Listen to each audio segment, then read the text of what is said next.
What does that say from a growth standpoint of this team? I know you saw it maybe earlier in the Cincinnati game to pull out that kind of a win in another way. I mean, you said it, Kevin. I mean, it's growth. This team's gotten a lot better.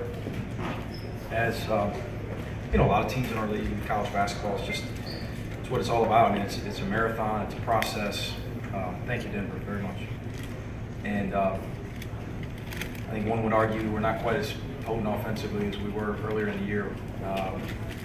And at times, people may be right, but I know we're a hell of a lot better defensively than we were in October, which gives us more of a chance night in and night out. And to win one like this, if you asked me coming into this one at Rupp on 6 of 30 from 3, I would have said no way. It'd just be really, really difficult for us. I thought we showed a lot of resiliency, turned them over enough, defended at a pretty high level. I thought Kentucky played really, really hard. They defended at such a high level. And, you know, 6 of 30, we've had a couple of those nights, not as many this year. And you say, well, we had some pretty good looks, and we didn't have many good looks tonight. We were able to just win it very, very ugly, of course. Mike, over here. Hey, Jerry. Jalen said that he thought your guys outsteadied Kentucky down the stretch, but experience showed. What'd you think? Yeah, I don't want to say Kentucky was unsteady. I don't want to say that. I like Jalen talking about how steady we were. I'm not sure we should be commenting on them. I mean, they're obviously a very young team and a very talented team, and a team again that I thought was extremely prepared, and a team that defended us at as high a level as anyone has defended us this year. You would hope that with us being a fairly experienced team that we would play with poise.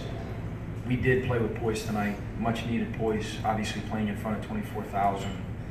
Got very loud in there, could have got away from us there about 2/3 of the way through the first half. We settled in a little bit, some big baskets. Late second half, I don't know, maybe between 8 minutes and 4 minutes, I thought we made some plays driving to the rim when it was really loud and converted.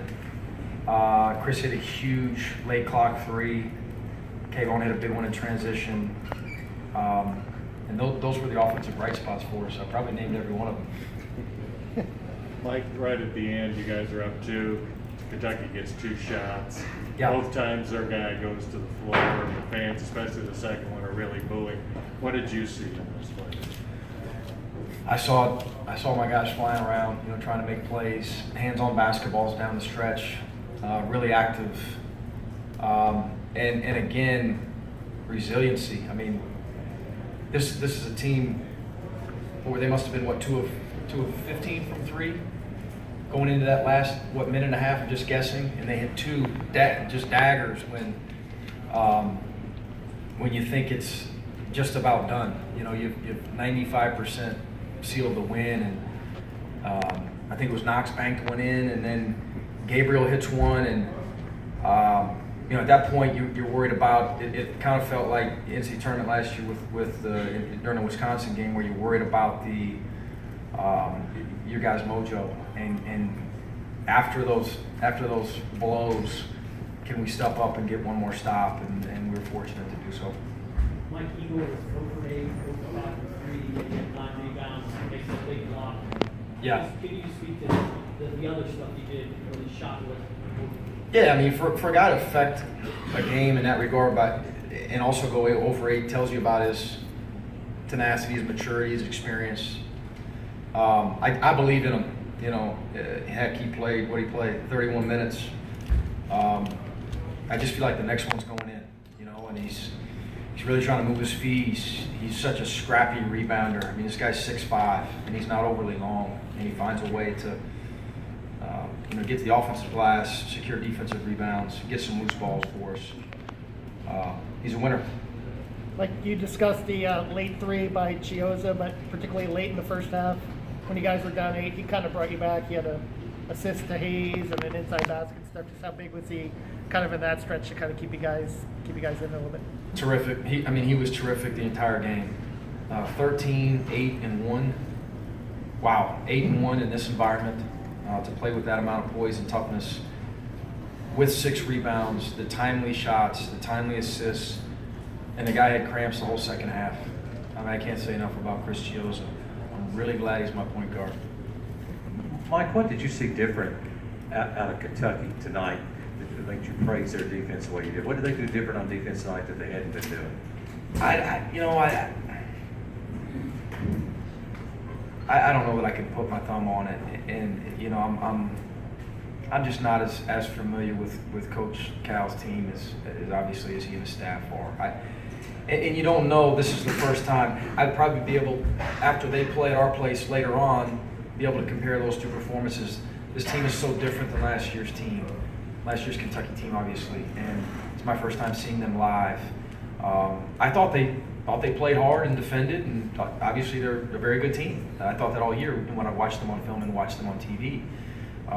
We're all trying to watch each other as much as possible, SEC basketball. Live, I was really impressed with the length in person, the closing speed on shooters, the attention to detail. I thought Nick Richards did a good job of ball screen defense. Kevin Knox and Gabriel with their length getting to shooters, with Diallo's speed getting to shooters. It was pretty suffocating. There wasn't much. They cover ground with that length and that speed, and there wasn't much space on the floor for us to get to the rim or to get an open 3 off. And then when we put our head down and got to the rim, everything was contested at the rim. Mike, what do you hope it can do for your team to win a game like this in Rupp Arena, making only 6 of 30? Hopefully it continues to promote the buy-in necessary to be more consistent in these areas, defending and on the glass. And we got rebounded by 9. I see that, but shoot that. By 11. But I don't know that we could have given much more effort, on the glass. I thought it's about as hard as we played on the glass, and hopefully just educational for us in understanding that we have an ability to win ugly. You can go 6 of 30 and find a way to win. Obviously, I hope we don't go 6 of 30 next go around, but I thought we got a taste of it in the Cincinnati game. Kevin brought that up earlier, and now we have another one to kind of hang our hat on, and another testament to the fact that maybe this team is a little bit tougher. Maybe they believe in the fact that we're a little bit tougher and better defensively than we were in October. Like, what about the significance of winning here? Florida teams don't win here very often, and what do you think it can do for kind of the team's confidence going forward? Same thing. Listen, winning at Rupp Arena is enormous, right? But it's, as I just told our guys, are we 7? Is that right? It was 1 conference game. We're 7 conference games, and we got 11 conference games left. So it's a big win. Wednesday night's going to be a big opportunity, a very, very challenging game for us. It's a marathon. If we want to continue to progress and develop, we've got to approach it as such. That huge. Let's celebrate. Let's feel good about it tonight, and we're going to get back to work tomorrow. Anything else?